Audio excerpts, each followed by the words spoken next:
ဒီရှော့စပီတကယ်ဘလို့အလုပ်လုပ်တယ်ဆိုတာသိချင်လားသူ့ကိုအတွင်းပိုင်းထဲအထိဖွင့်ကြည့်လိုက်ရအောင်သူ့အဆုပ်တွေကပုံမှန်မဟုတ်ပဲအသက်ရှူတိုင်းအတန်အင်အားကြီးထုတ်ပေးတဲ့အတန်ဆက်ကြီးတွေလိုလှုပ်ဆောင်နေပါတယ်အဲ့ဒါကြောင့်သူဘယ်တော့မှသိစိတ်မနေပါဘူးသူ့အတွင်းမှာအဆုံးမရှိတဲ့စကင်ဂျင်းနီးတာတစ်ခုလည်းပတ်နေပြီးစူညံတန်တွေကိုအမြဲထုတ်ပေးနေပါတယ်စွမ်းရင်အတွက်တော့အတွင်းမှာစမီးဖို့တစ်လုံးအမြဲလောင်ကျွမ်းနေပါတယ်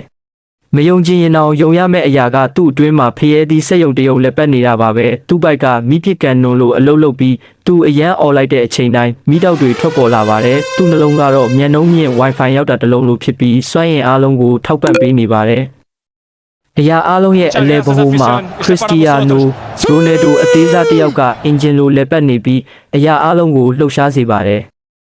အတွင်းအလွန်နှက်ဆိုင်တဲ့နေရာမှာ gaming PC တစ်လုံးကအမြဲတမ်းချော်ကျနေတတ်ပေမဲ့အန်ဩစရာကအဲ့ဒီအခြေအနေကြားထဲမှာပဲသူ့ကိုအသက်ရှင်နေစေပါတယ်။နောက်ဆုံးအနေနဲ့အလဲဘဟုဆုံးမှာစွမ်းရင်တောက်ပနေတဲ့ YouTube Play ခလုတ်တစ်ခုရှိနေပြီးအဲ့ဒါကသူ့ရဲ့တစ်ခုလေးသောအသက်အရင်းမြစ်ဖြစ်ပါတယ်။အဲ့ဒီခလုတ်ရှိနေတဲ့ရွေ short speed ဆိုတဲ့အင်အားကြီးစက်ရန်နေရာကဘယ်တော့မှရက်တက်မသွားပါဘူး